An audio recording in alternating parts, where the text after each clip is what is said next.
Ketsutat Gakitin Yukat Duasak. My name is Elena Peterson. My Tlingit name is Gakitin, and today I'll be sharing about the Sustainable Forest Products Industry Cluster here in Southeast Alaska.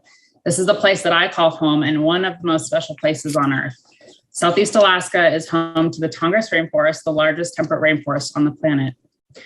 Hashuka, this roughly translates to past, present, and future. We're taking wisdom from the past to inform the decisions we're making today. This proposal is a solution to address the inequities of the past.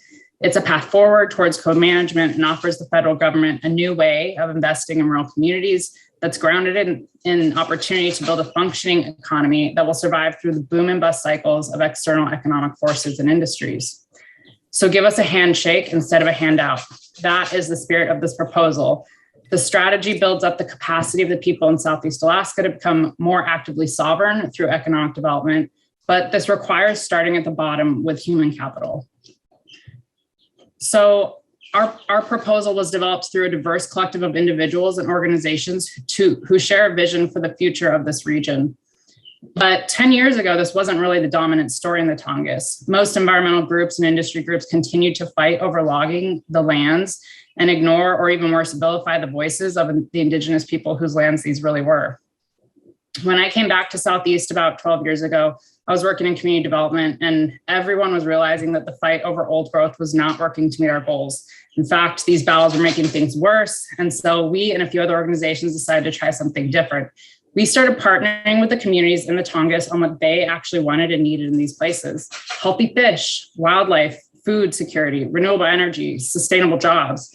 And we built a partnership at the speed of trust of those who've historically not gotten along, including conservation groups, tribes, native corporations, to invest time and resources in mutually agreed upon priorities in a way that gave deference to the indigenous communities and began the transition of the economy from one rooted in extractive logging to an economy that brought equitable, sustainable wealth across the region. This partnership is called the Sustainable Southeast Partnership.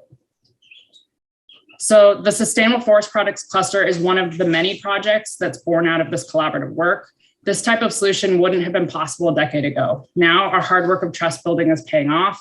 We've delivered to you a strategy that really meets the needs of communities looking for new sustainable solutions for economic development on the Tongass. We will build up the skills and expertise of indigenous artists and other value-add commercial goods that can be harvested in sustainable ways. We'll produce housing solutions for using local lumber, fuel biomass heat loops as a renewable energy source, and create access to shipping infrastructure that will move goods and services around the region and to external markets. So what does this look like on the ground? Here's an example of Tony Christensen. He's taken a group of people out into the woods and teaching them how to harvest cedar bark sustainably and prepare it to be used in weaving. It's then produced into fine woven products like this basket or this hat, which are both selling on the market for thousands of dollars. Another example is workforce development and value-add products from young growth and old growth timber resource. Here we have a crew down in the bottom corner measuring tree diameters and inventory of forest resources. In the middle, TJ's carving a massive totem from a cedar tree. These young men are building a tiny home in the top corner using second growth lumber. And the Icy Stripe Mill in the middle top is at a trade show showing their fine finished lumber products. I spoke earlier of how conservationists for too long have vilified indigenous peoples for doing what we need to do to survive. In other places around the world, places like the Great Bear Rainforest, conservationists have been successful at setting up permanent financing for conservation that actually works to increase the rights of indigenous peoples. The Seacoast Trust is a conservation solution co-created with indigenous leaders of this place and one that puts trust in the people to define outcomes along the way. We think it's really compelling that our partners are driving this and that the first $10 million for this upwards of $20 million fund is being put forward by an indigenous corporation called Sea Alaska.